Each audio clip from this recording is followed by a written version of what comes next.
slow attack, slow release, so the transients aren't being compromised. And it's just bringing the whole thing down a dB or two and giving more to that body. And then after that, you can run a limiter. If you know the guy's got a real punchy voice, and you set the limiter to 10 to 1, which is limiting, it's a compressor set to 10 to 1 or more. And then have a fast attack and a fast release. So one compressor's bringing up the body, and another one's sort of doing damage control on the top end. So you can have your levels really hot. But again, if you don't have a really good compressor for the way in, like the Focusrite or something of that level, I would just do it all on the back end. I won't throw a DBX 166 on the front end unless I want to use it as an effect. If I don't have a really kick-ass compressor, like a distressor or something, I'll probably do it all on the back end anyway. But, so what you're saying, Dale, is run 2 preamps on the front end, basically, and one preamp, and then after the preamp, you go to the compressor, which may be incorporated into the box, into that unit. And then if you have a limiter, that would be another compressor afterwards. So you'd have preamp, line level out to the compressor, line level out to the AD. And that's sort of like if you could do whatever, you know, if money is no object, if you've got all the gear at hand. That's a good way to get vocals in there. Most of the time I have Summits, which are a lot like the Avalon, and I use just 1 or 2 dB of compression on the way in as sort of damage control. And then I do my peak control later. But if I get somebody who's really hot, I will sometimes put the distressor on there and use it as peak control. okay. But that's sort of the ideal world if you're in a studio and you've got all this stuff at your hand. You probably, if you're like me, I bought one nice preamp, and I had one nice preamp for about 4 years before I could afford my second nice preamp. So you work with that. So the preamp's most important, then the compressor if you can get it, then the limiter. But anyway, this is doing a great job here on the back end. I feel like she's really sitting on top of the mix pretty good. We'll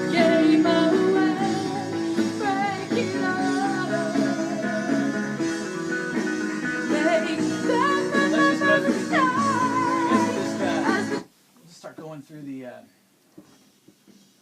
drums and stuff and see what we got there. Since I'm a drummer.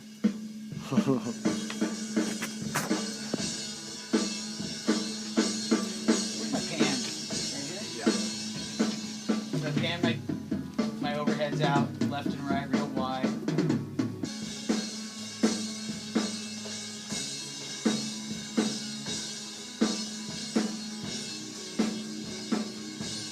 Usually pan your overheads all the way out.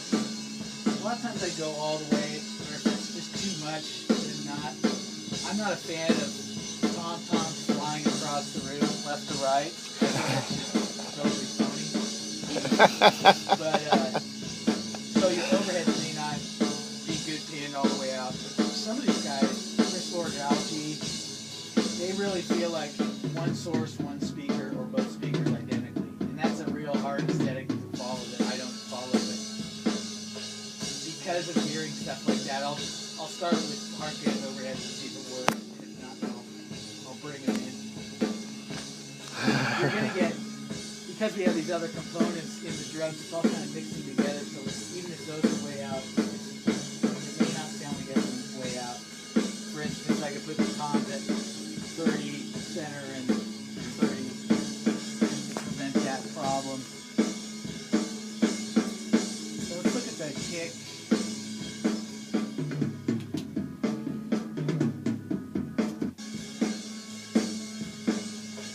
Compressor made? Oh no, you good like that. Okay. I'm just gonna leave it bypass, or yeah, I'm gonna leave it bypass. Limiter, channel EQ, that's what I'm most concerned about. I like the bottom that's happening. It seems a little loose. I want some definition because the kick is kind of juxtaposed to the snare. Kind of that whole call and response thing basically between those two components. Most people, a lot of stuff to listen to on earbuds not going to have any of that subcomponent. We want that subcomponent in there for when people are in have systems with subs at home, in the car, the club. But I'm going to add some high end too, just to give the kick something that's audible in the top end as well. And so basically the kick is two components, the sub component and it's a high mid component, usually around 25 to 45, 2.5 to 4.5. You want to have some of that in there. They call it the click. You want to have some click in your kick, and it really helps to give it. Oh, we haven't even heard it yet because I'm in bypass.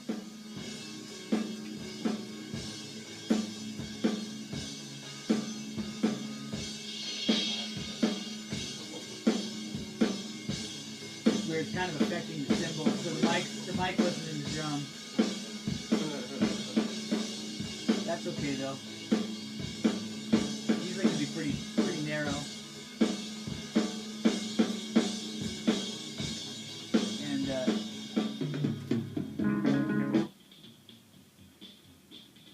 if that dirt really bothered us, we could gate it later. So this is what we had. And then this is with the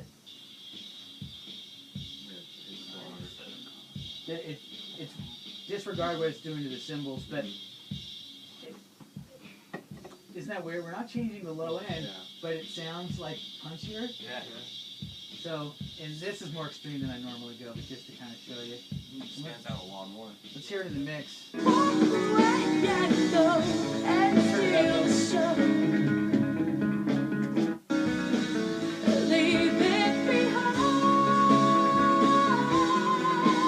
Actually feel it a little bit more.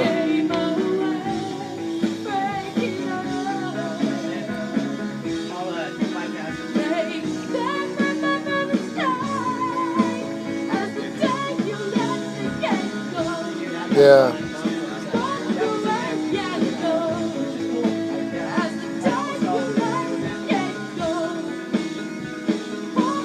That's a cool bump too, because you bump 100, which is like most earbuds and headphones can still benefit from a little bit of that, and then just a little bit down here. And a lot of times I'll shave the really, really low junk off, 20 or whatever, just depending on how. You can click this too.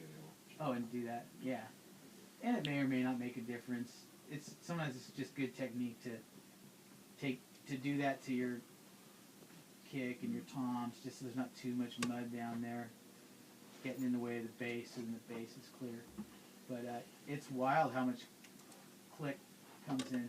Johnny Rodriguez taught me that. He's this old guitar player. He worked at the Blue Max, which was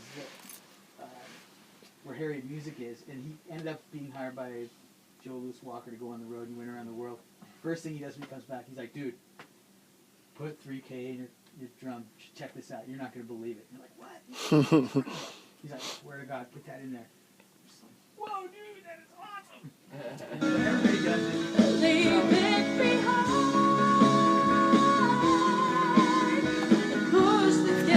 And the bass guitar is generally it's going to be one thing. It might be a mic and a DI, but it's one thing happening at any time. Same thing. You want to have that lows in there, but to get the definition of what he's playing, he or she, you're going to want to put some high mids in there, anywhere from 500 to 4,000. And your brain decides what the fundamental, it defines pitch or comprehends pitch differently in the different ranges of the audio spectrum. In the mid-range, it does it from the fundamental. So if you hear 1,000, it's like, yeah, that's 1,000, full 40 is A. You get down into the bass, and your brain doesn't use 55 to define an A. It doesn't know. It has to hear the upper content to know what the note is. So if you ever hear a mix at a club or anywhere that's just so bass heavy without some mids in it, you start to like not know what key the song's in. You ever have that happen? Like, Or like if you're driving in your car and your car is running at a different frequency and it's like, I can't tell what key the song's in. I know the song really well, but it sounds weird. It's because the low frequency is like messing with your head. And I know this from my reggae band. We recorded this gig at LaSalle's with the ADATs years ago. We thought it was like the greatest gig, and I got home and it was like totally out of tune all night long. Our bass player didn't have a tuner. He was out of tune. He put so much 50 hertz in his mix He didn't know that, yeah, and then I'm singing backups, and I'm like right next to this huge bass rig, and I'm flat all night long. Like just so flat. Like, oh, this is hideous. And it's because I couldn't hear enough guitar and keyboard, and I heard too much of the bass to make it work. So it's really important. So let's mess with the bass. Hey, Dale, I have a question before you start. Yeah. Okay, when you're doing that that boosting the highs on that drum, does that only work for live instruments, or can you do it for? Oh, electronic too. Okay. Now, electronic, a lot of times they're going to give you that in the sample, but a lot of times you have to doctor it up a little bit to get it more how you want it. I noticed with some of the mixes I've done, I've boosted the lower end, and then it's taken with the drum, and then it's taken away from the actual sound of the bass. You know, they start conflicting with one Well, another. that's the thing, you have to sort that out, and so you can tighten up your kick drum, you can gate it, so it cuts shorter, and that's another example of something you can gate to the rhythm. Get it out of there so the bass sustains, and the kick drum kind of gets out of the way. But those are some of the things I heard an engineer say it the other day. He thought it was like being in the boxing ring, trying to get he's fighting, you know. He wants the kick in there, he wants the bass in there. If you have the band behind you when you're mixing, there will be a fight. The bass player wants more. And sometimes I've delivered bass up mixes just for the bass player because he wants them. He's got an opinion. But I definitely mix how the artist wants. If the artist is there, I don't just mix it completely. And sometimes they give me carte blanche. A lot of times they don't. And they're going to have different ideas about it. And so, living through the era of electronic music getting more and more popular, a lot of my mindset was like, this has too much bass. This has too much bass, you know. But then all of a sudden, you know, Dre redefines how much bass is, you know, and then that's cool now, you know, and now high end. Now we have better, cleaner high end than we've ever had, you know, and you can put more of that spectrum in, but you have to work it. A great example of low frequency that has a high component that is cool as hell is Bass Nectar, you know, and he's adding distortion to it to make it have this top end sizzle. He's adding a square wave or something to it. And my buddy saw him at a club, and he was like, dude, I love your bass. It's so clean. He's like, what? What? My bass ain't clean. And he just made it so pure and large and big.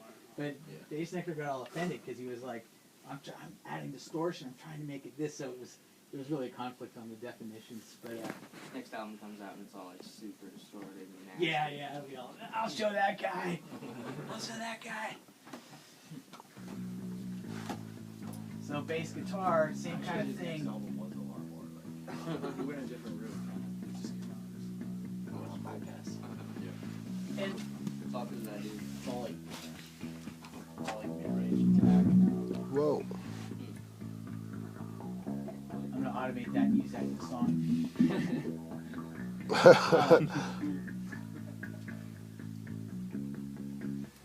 The one last thing about perception that just popped into my mind was the 78 record is nothing below like 300 hertz, nothing. You can still hear a trombone which has no fundamentals above 300. So what's going on? You're hearing all the upper partials of that instrument, of that trombone or bass or whatever, are defining what it is in the mix, and your brain's able to say, yeah, that's a trombone, even though